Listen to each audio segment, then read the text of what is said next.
I should have just slept in my damn car. I was driving through the middle of nowhere, heading home after a work trip, when my check engine light came on.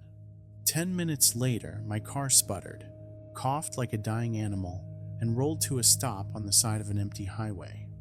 No signal, no passing cars, just me, my piece of crap sedan, and miles of nothing. Then I saw it, a flickering vacancy sign, barely visible through the rain. The motel sat just off the road, squat and rotting, like it had been abandoned years ago. The neon sign buzzed weakly, the red glow barely illuminating the word motel beneath layers of grime. The storm made everything worse. The rain slashed at my windshield. The wind howled like it was trying to rip the car apart. I had no choice. Grabbing my bag, I ran for it. The lobby smelled like old wood and damp carpet. A single desk sat at the back, next to a wall of key hooks. There was no computer, just an old-fashioned ledger and a rusty bell. I rang it. After a long, uncomfortable pause, a man stepped out from a back room. The motel owner was thin, too thin, like someone had stretched him out. His skin looked waxy, and his wide, unblinking eyes reminded me of a fish pulled out of the water. He wore a stained button-up shirt, sleeves rolled up to reveal long fingers that tapped absently against the counter. "You need a room," he said, not a question. "Yeah, my car broke down a few miles back," I explained, shifting uncomfortably.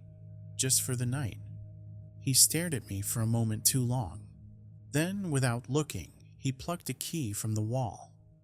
Room 6. He placed it on the counter and slid it forward with one of those too long fingers. I reached for my wallet. "No charge," he said quickly. That made me hesitate. "What?" The corners of his mouth twitched, like he was trying to smile but didn't quite know how. "Room 6 is open. The others are occupied." Occupied?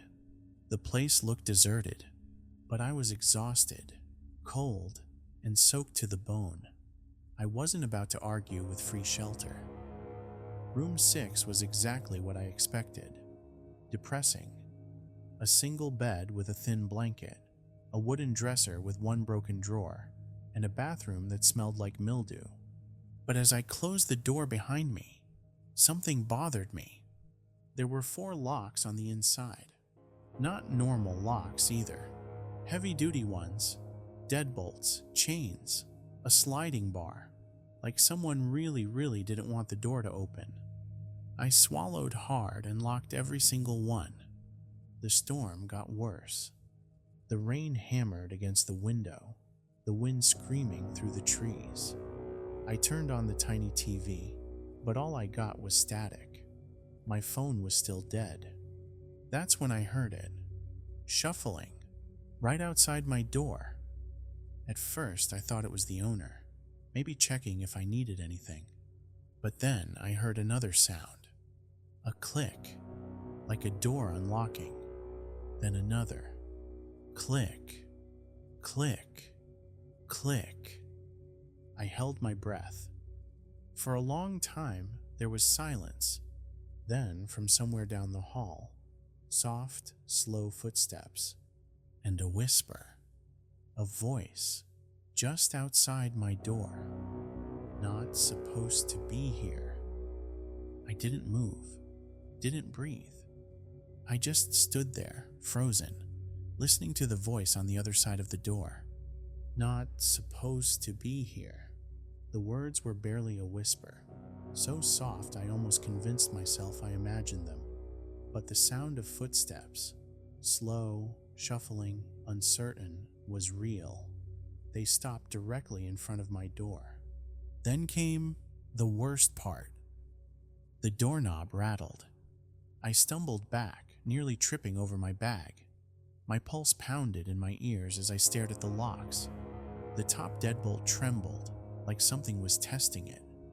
And then, silence. No footsteps walking away. No voice. Just nothing. I stood there for what felt like forever before finally daring to inch forward.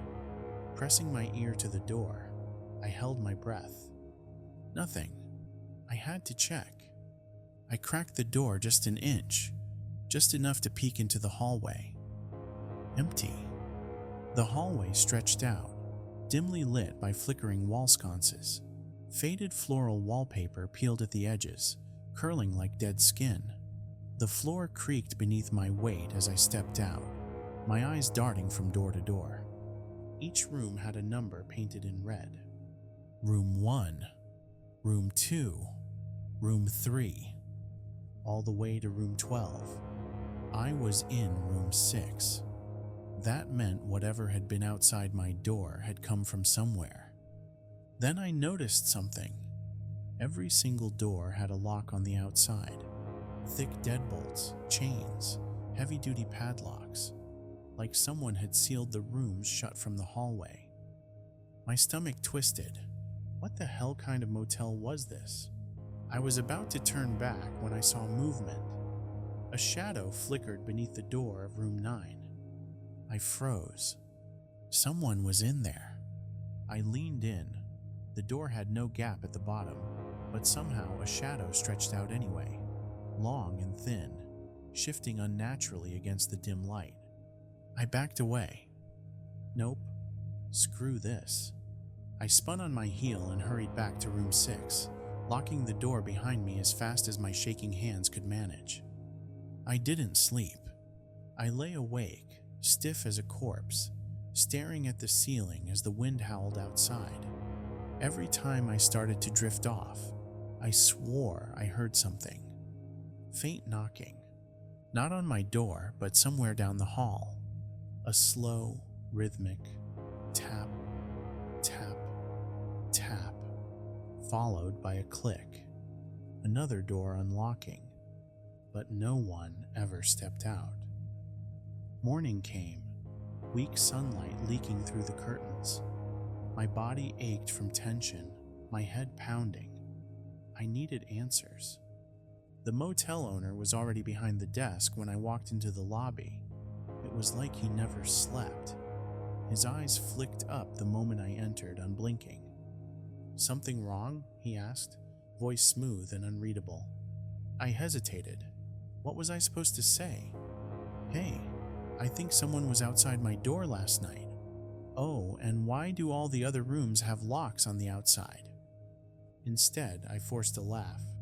"Weird place, huh?" The owner just smiled. Not a friendly smile, not even a polite one. It was wrong, too wide for his face. His lips stretched over two perfect teeth. "The other rooms are occupied," he said. "I told you that." I swallowed hard. "By who?" His smile didn't waver. "Guests." I needed fresh air. Stepping outside, I pulled my phone from my pocket. Still no signal, just a blank screen and the time flashing 6:66 a.m. Wait. I blinked. Looked again. 6:67 a.m. My stomach dropped. The numbers flickered. Then, just as quickly, my phone glitched back to normal. 7:02 a.m. I was losing it, had to be. But when I glanced at the road, hoping to see a car, any car, passing by, my breath caught in my throat. My car, the same damn spot, like I had never moved, like I had never even walked to the motel at all. I bolted toward my car. The morning air was thick and still, and the damp ground sucked at my shoes as I ran. My breath came in sharp gasps, my pulse hammering in my ears. But when I reached my car and yanked the door handle, locked. I fumbled for my keys, hands shaking. This doesn't make sense. I remembered leaving my car by the highway, a good 5-minute walk from the motel. But now it was here, parked right in front like I had never left. I jammed the key into the lock. It didn't fit, like it was the wrong damn key. I staggered back, my stomach twisting into knots. My own car, my own damn key. And yet, the windshield was fogged over. I wiped at it with my sleeve, trying to see inside, and nearly screamed. There was someone sitting in the driver's seat, not moving, not breathing, just sitting there. The shape was wrong, not quite human. Its head was tilted at an unnatural angle, and the more I stared, the more my mind refused to make sense of it. I stumbled backward, heart hammering. When I looked again, the seat was empty. I ran back inside.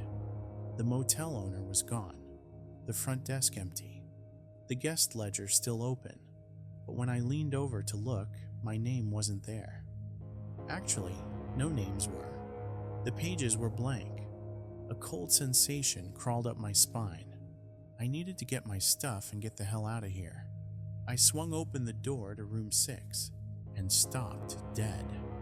Something was different. The furniture was all moved. The bed was pushed against the opposite wall. The dresser's drawers were open, as if someone had been searching through them.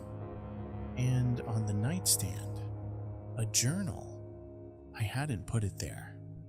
I approached cautiously, picking it up with numb fingers. The leather cover was cracked with age, the pages yellowed and warped. I flipped to the first entry. I checked into room 6 last night. The owner told me not to go near the other rooms. Something is wrong with this place. My blood ran cold. I flipped through more pages, scanning frantic, handwritten entries. The doors unlock at night. I don't know who or what is in them, but I hear them moving, whispering. I looked through the keyhole of room 9. I shouldn't have. God help me. I shouldn't have. The handwriting grew shakier with each entry, more panicked. Then, near the end of the journal, one sentence was scrawled over and over again. Room 6 is the only safe room. My breath hitched. That's when I noticed something else. A final entry, written in my own handwriting. I checked into room 6 last night. The owner told me not to go near the other rooms. Something is wrong with this place. I dropped the journal like it burned me. Then, behind me, a knock at the door. Soft, slow. I turned, heart slamming against my ribs. The locks, all 4 of them. One of them, the top deadbolt, was already unlocked. I didn't do that. Another knock. Then, the second lock clicked open. I backed away, shaking my head, my breath coming too fast. Click. The third lock. Click. The last one. The door handle twisted. And then, from the other side, a voice. My own voice. Let me in. I did the only thing I could. I ran. Not toward the door, but away from it, straight into the bathroom, slamming the door shut behind me. The second I locked it, I heard the creak of the main door swinging open. Something had entered the room. My hands were shaking so bad I could barely keep my grip on the doorknob. I held my breath, pressing my ear against the wood, listening. Soft footsteps. Slow, deliberate, moving toward the bathroom. Then, my own voice again. Come on, man. Open up. It's okay now. It wasn't. I bit my tongue so hard I tasted blood. The footsteps stopped right outside the bathroom door. For a long, agonizing moment, there was silence. Then, a fingernail dragged slowly down the wood. My stomach twisted. The sound was wrong, like bone scraping against bone, not human. I clenched my jaw, my heartbeat so loud I swore it would give me away. Then, a laugh. My laugh. Soft at first, then higher, louder, until it didn't sound like laughter at all, more like a broken recording of it, played over and over again. Then, silence. I waited, counted the seconds. 1, 2, 10, 30, nothing. Shaking, I reached for the doorknob and twisted it as quietly as I could. The second the door cracked open, the room was empty. The motel door was shut. The locks were all back in place, like nothing had happened. I needed answers. I stormed into the lobby, half expecting the motel owner to be gone, but he was right there, waiting. His fish-like eyes flicked up as I approached. "You went near the other rooms, didn't you?" he asked, voice flat. I slammed my hands on the desk. "What the hell is going on here?" His lip curled slightly. "I told you, the other rooms are occupied." I shook my head, breathing hard. "By what?" He exhaled slowly, like he was growing tired of me. Then, finally, "You ever heard of a place that doesn't let you leave?" I blinked. "What? A place that keeps its guests?" He tilted his head slightly. "Because that's what this is." My mouth went dry. People check in, and sometimes they don't check out. I remembered the journal, the missing names in the guest book, the thing that had tried to get into my room. He continued, voice eerily calm. "The ones that stay too long, they become part of the motel. They don't leave the rooms. They become them." My stomach turned. Become the rooms? "Do you know what happens to a person when they're stuck somewhere too long?" He leaned forward, his too wide smile returning. "They fade. And the ones who fade, they try to bring others with them." I swallowed hard. "Then why am I still here?" "Because you're in room 6. His fingers tapped the desk. "Room 6 is the only one that fights back." I staggered back, my head spinning. "This is insane," I muttered. But then I remembered my car appearing in the parking lot, my own handwriting in the journal, and worse, the thing outside my door last night. The motel owner sighed, like he was dealing with a difficult child. "You still think you're getting out, don't you?" I stared at him, my blood turning to ice. His smile widened. "Then go ahead." I turned and bolted for the door.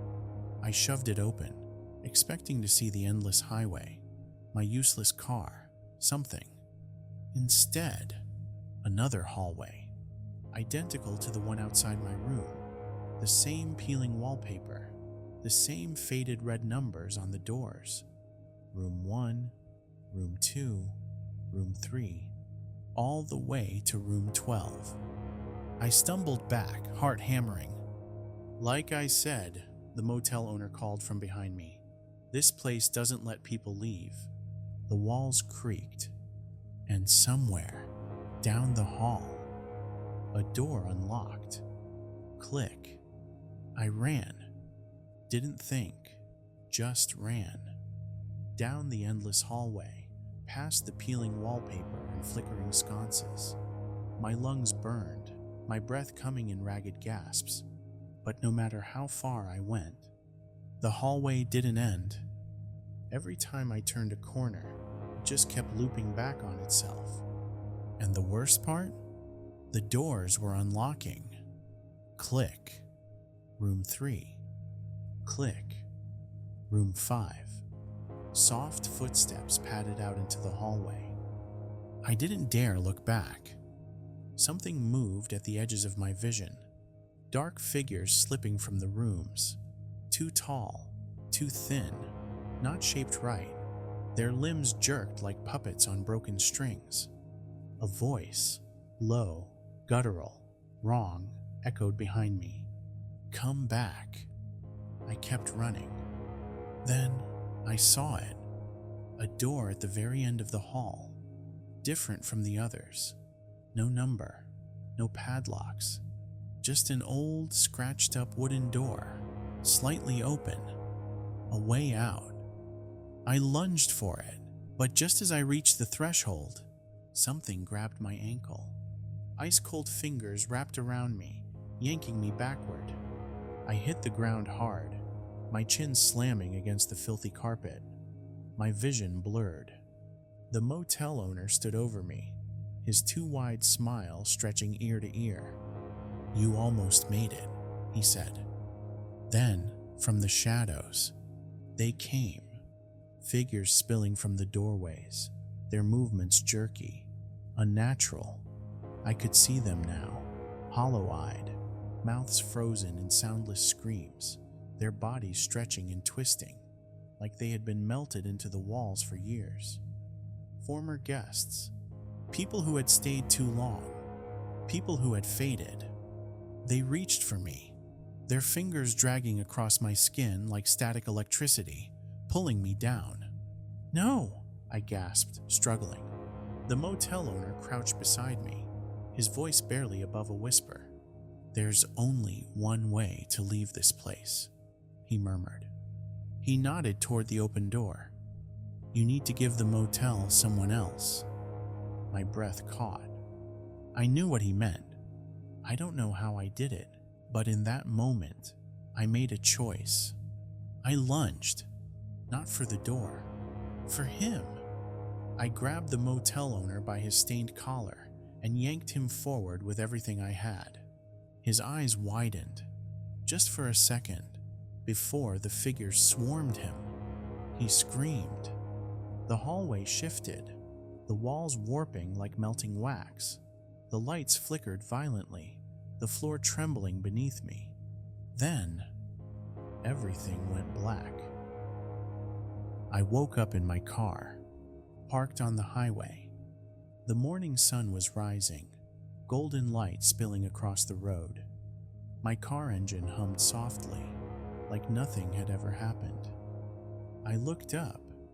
The motel was gone. No flickering sign, no rotting building, just an empty lot, like it had never been there at all. I almost cried, but then I glanced at my dashboard. A single key sat there. Room 6. I reached for it, hesitated, then snatched it up, gripping it so tight the metal dug into my palm. That's when I noticed something else.